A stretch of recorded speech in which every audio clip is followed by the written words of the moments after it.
Welcome back to Our Life, the visual novel that we have been playing currently.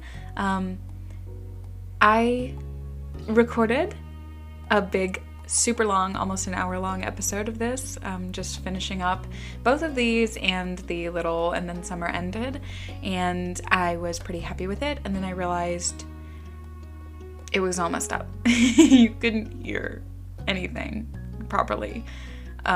Like my audio, the game audio, everything was crazy. So I just said I will start over.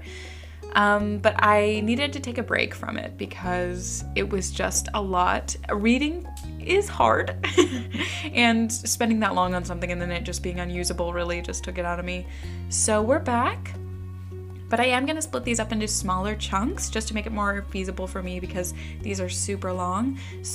Each one is about 15 to 20 minutes if I'm reading it.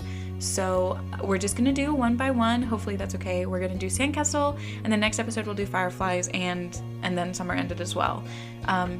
Just to make it a little bit easier for me, I hope you don't mind. I know not many people are watching this anyways, so I really hope that it doesn't bother you. But let's just start, I guess. Cove wasn't able to do many things that summer. When him and Shiloh set out on the shoreline one bright morning, you could tell he wanted to be in the water. But there's no way he'd be swimming anytime soon, not with his cast. The waves washed a single shell to the shore, glittering in blue, another reminder of the places he couldn't go. From what you'd heard about Cove's old life so far, in tiny pieces and fragments, you could tell that he'd do anything to be able to get the cast off, even cut it off himself if he could. You thought about how his summer last year must have been totally different from this, with his old home and his mom and dad. But now he was here, with you and Shiloh and Lizzie and everyone else, and he couldn't even go in the sea. This town wasn't bad. It had all your favorite things in it, but sitting there on the same beach you'd grown up on, you could understand that not everybody else felt the same way about Sunset Bird as you did. You watched him from the corner of your eye quietly, and he finally said aloud what you had been pondering. I wish I could go in. The water? Yeah. Oh, I'm sorry. You're going to be able to do it soon. Cove only sighed in response. Apparently soon wasn't soon enough. It's so pretty, the ocean. And huge. There could be anything out there, like mermaids. Yeah. I wish you didn't have a cast. So it might be fun if we could. Fine here on land. Swimming might be fun if we could. But it's not like there's anything we can do about it. Obviously not interested in hearing much more of your input on the situation, Cove turned back to the water. But as he looked away, something about Shiloh's slow, careful movements caught his eye. Hey, are you building a sandcastle? Sort of. I was only playing around while you were talking. I'm listening. Maybe I could too. I've only made big piles before. It's really nothing special. I'm sure you'll be good at it right away. Well, how do you do it then? Shiloh's cheeks lit up. You could tell he was a little bit uncomfortable to have Cove's expectant stare on him. I'll play too. I love making sand stuff. Yeah, me and my siblings used to make big holes at the beach. Just dig a giant hole. Didn't really matter about a castle, but big giant hole. That was our thing. So everyone would fall into it. Nobody fell. I don't know what we did that for. Who does that? Why do we do that? Anyways, okay. He puts his hands back into his seashells and sand and nodded. I don't do a lot. Here's how I like to get a house started. Shiloh, focusing more intently than you'd ever seen him, guided Cove through his process. You happily used your own method. It didn't take long for the three of you to each have humble structures prepared. That's all, kind of. You can do anything now. Like, make it bigger, add some seashells, carve a pretty pattern. I bet you'll have great ideas. Okay. I'm gonna make it bigger. Mine is gonna be a real castle. Cool, this is gonna be a house. Looking at the base of your sandcastle, you decided to make a mansion. Looking at the base of your sandcastle, you decided to do what Lizzie would do and design a mansion. The better part of the next hour was spent focusing on your own work. The boys were the same. Even Shiloh didn't sneak as many peeks at everyone else as he usually did. You finished shaping before either of them did, glancing up from what you built. Is that what I built right there? Oh, cute. It seems you got done so fast because they already searched around for extra decorations. Shiloh had grabbed some of the really interesting stuff, and Cove had a lot of the shells, but there were still options. The first thing you reached for was a green piece of sea glass. It was the best fit for your mansion, you decided. It was see-through and sparkly. So you displayed it front and center, making it a headlining feature of your whole thing. Pleased with yourself, you finally took a proper look around that wasn't focused on the sand itself. Both Cove and Shiloh seemed super immersed still. You knew you could probably sneak a peek at either one's work. I'll just wait. I mean, I don't really... Normally, I would just add little designs to mine if I have extra time. You instead watched some clouds go by. The silence was broken then. What's on top of yours, Shiloh? You peeked closer and discovered something shiny sticking out of Shiloh's sand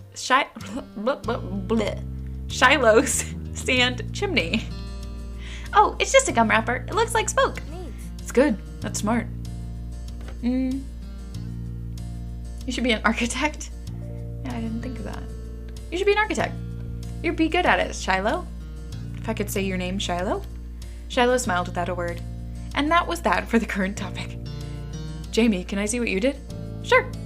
He scooted just a bit nearer and began surveying your work. All you really knew about mansions was that they were supposed to be big, so you'd gone really big. It was the size of the country club that Lizzie played golf at. Compared to Cove and Shiloh's buildings, probably even bigger. Shiloh quickly decided to jump in the new conversation. Hey Jamie, what did you do? It's a mansion. Cove scowled for a moment. Apparently the anger was actually still there after his argument with Lizzie more than a week ago. It looks great. Your house is so big. Thanks. You're welcome. I don't think that's the same as a house. Huh? Is it being a house bad? No, but we each made our own place. Nobody is the same. I think we are. Cove raised an eyebrow at that. If something is the only one of that thing, that makes it special. Yeah, for sandcastles and stuff. People too. My dad always says how everybody is their own man, a real individual. I don't think I'm very special. Oh, Shiloh. Why not? Nobody else is you. Shiloh simply shook his head. I'm not different. A beat passed between the two. Cove then looked down at his own work again. Some people don't like being different. I simply cannot. I have to be different from everyone else. I consider myself a hipster that way, and even though hipsters aren't really a thing anymore, if everyone starts to like something, it becomes distasteful for me a little bit. Not that I won't. If I really love something, it doesn't matter how many people like it, but I'm very quick to drop something if everyone else likes it, simply because I want to be different, which is so dumb and so stupid. You should like what you like, but I just really enjoy the feeling of being an individual, so. I'm not like Shiloh, but I do know that there are people out there like that. They don't necessarily want to be different. They simply just want to fit in. And that's okay too. Okay. He didn't seem to be bothered leaving the disagreement hanging there. Cove had other things on his mind. My dad tried to get me to make sandcastles the first time we came to this beach. I didn't want to. Cove trailed off. Again, there was another moment of silence. Shiloh shifted and opened his mouth to say something, but Cove spoke up before he could. You didn't think he noticed that Shiloh was going to talk. Hey, do you know what happened when your moms met my dad, Jamie? You cocked your head, thinking about it briefly. Wasn't there. They didn't tell me. I just remember what happened when I met your dad. Mr. Holden had been a weird stranger then. Well, he was still kind of strange. No other parent acted like him, but you knew him better than at this point. Now that you thought about it, it made a lot of sense that Cove's dad talked to him about people being unique. You were pulled from your thoughts when Cove continued. Oh, well, I was there. I don't think my mom has met your dad. Yeah, I'm pretty sure she hasn't. Jamie's parents and my dad met the same day I met her. I'm gonna say what happened. Shiloh frowned to himself, ducking his head. His hat cast a shadow over his face. You could still tell he was upset at not being included in Cove's choice of topic. That was kind of boring for him, though giving people their own turn to say the things they want is important too. I'm gonna let Cove finish his story. He was already going through his story. He already started talking. I feel like that's the more polite thing to do for me because I don't want to cut off somebody's story. And then afterwards we can ask Shiloh what he wanted to say, you know? Shiloh could talk about stuff after Cove had a chance to share what he planned on. When we moved here, we didn't bring a lot of things with us, only some stuff that would fit in Dad's car. We didn't even get a moving truck. I sat there while Dad brought it all inside.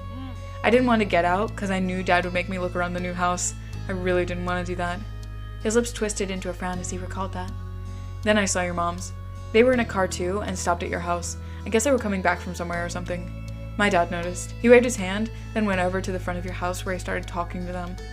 I don't know what they said. I couldn't hear it. But he couldn't see me anymore since he was looking the other way. So I opened the car door and left. I wanted to get away and went behind the houses. I found those hills there, the ones where we met for the first time. Cove nodded, then stared at you. You stared back. He didn't go on to say anything more. What? That's all you wanted to say? Cove's brow wrinkled like he didn't understand why you were surprised. That's all that happened. You really gotta get better at telling stories. Cove didn't seem to accept the critique whatsoever. But that was how our parents met. I didn't make the story up. That's not the problem. Shiloh's mouth twisted into a scowl of disbelief, but he said nothing. Why'd you bring that up, anyway? There was a slight shrug of Cove's shoulders. Wow. I was thinking about it because of the sandcastle. Made me remember when I moved to here. Dad showed me the beach first, before we went back to the car to unpack. He was really excited about it for some reason. Cove's brows furrowed a little more as he quietly raked his hands through the sand. I get it. You thought maybe Mr. Holden wasn't that excited about the beach and was instead hoping Cove might be. But the line of conversation had come to its end. Even Cove was done with it. Some other topic had popped into his head. Shiloh fidgeted uncomfortably in the sand. Fidgeting, not fidgeted, fidgeting. Okay, I didn't understand the sentence. Oh my god, I can't read.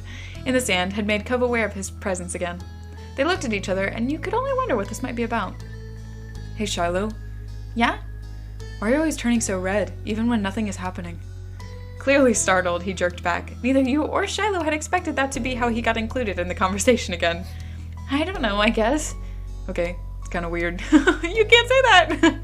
Shiloh's eyes were wide with embarrassment and his lips twitched, and he was blushing even harder than before.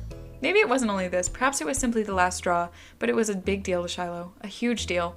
He didn't just look sad, he seemed almost panicked. Yeah, I mean, the blushing thing isn't really something you can control. Like, that's just sort of who he is. You weren't sure if he was about to cry or run away or what, but you soon got an answer. Why do you wear glasses? Most kids don't wear glasses, and nobody is named Cove.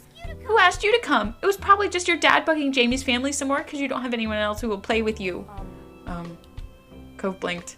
The tension on the beach was suddenly uncomfortable in a way you didn't know how to move past. It didn't seem like the kind of thing he'd get upset about, though you hadn't never known what kind of thing would bother Shiloh. I'm sorry. Me too. I was just wondering. Let's build another sandcastle. The day is going to be over soon. Jamie, you're right. The sun is going down so fast. You all went back to making more sand buildings, but the whole mood had changed. Shiloh's cheeriness was clearly gone, and Cove looked as confused as ever about why the other boy had blown up. The air stayed uncomfortable the rest of the afternoon, right up to the moment that Shiloh's mom appeared at the beach to take him home. At least you tried to do something to resolve it, though, and it seemed like it helped. Even though Shiloh's smile when he said goodbye to Cove wavered, it stayed as bright as ever for you. That had to count for something. Well, not really, it just means they're not mad at you. But with Shiloh gone and the sun going down, you knew it was time for you and Cove to head to your own houses. So you led the way on the path back home. The walk home was quiet. You passed by familiar landmarks, shoes thumping against the sidewalk in near perfect unison. Cove was clearly caught up in thinking about something. What you thinking about? You didn't want to leave it hanging in the air, so you just decided to ask. Why are you making that face? Oh, I was just wondering. Cove fell silent again for a few more seconds, then sighed. Why'd Shiloh act like that when I said he was all red a lot? You're being rude to him, he's just being a baby, you shouldn't make fun of him. I don't know, it's just Shiloh, he gets embarrassed. You shrug at Cove with no answer. I don't know.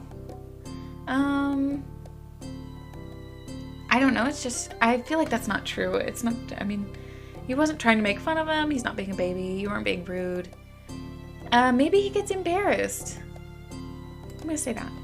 Embarrassed, but I didn't say anything that bad. It might have upset him anyway?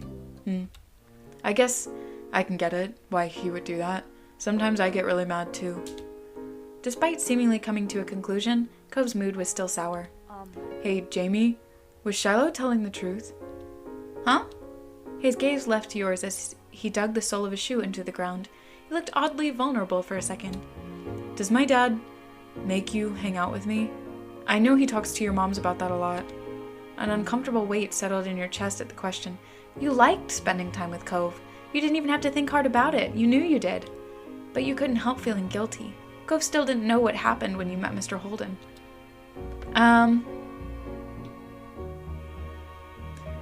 You decided to tell him about how his dad offered you money. Nobody's making me spend time with you.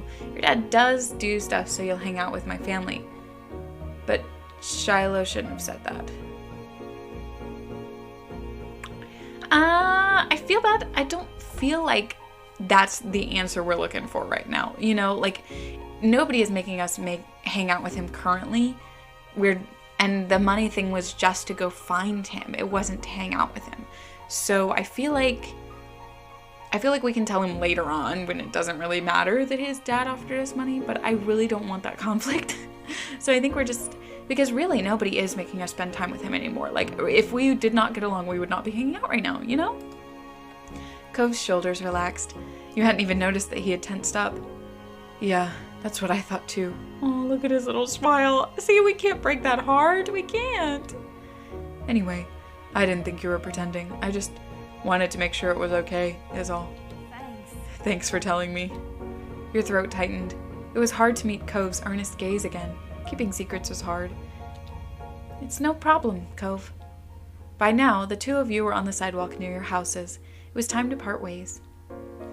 Said goodbye. I'll shove him. You reach over and gave Cove a fond push forward. Bye. See you tomorrow. He laughed a little and playfully pushed her hand back. He didn't mind a bit of rowdiness at all. Bye. Then you jogged towards your house. When you looked back, you saw Cove making his way back home too. As if he felt your eyes on him, he turned around and waved. You did too. You still felt a little unsure with what you were supposed to do about the deal Cove's dad had offered. You didn't want to say something bad, or something you shouldn't. You had no idea how Cove would take it either. It would be terrible if it made him feel bad. What if he didn't want to play with you anymore? You might change your mind sometime. There was always tomorrow after all. But for now, it was definitely something that you'd keep to yourself. With a final look, you went inside your house. Wow, okay, that was actually a little bit shorter than I thought it was going to be, but I think that's okay. I think that's an appropriate amount of time for a story-based thing. So that's it for this episode. I hope you enjoy it. I'll see you next time. I hope you have a good day, good week, good life, good year. And I will see you in the next episode. Goodbye.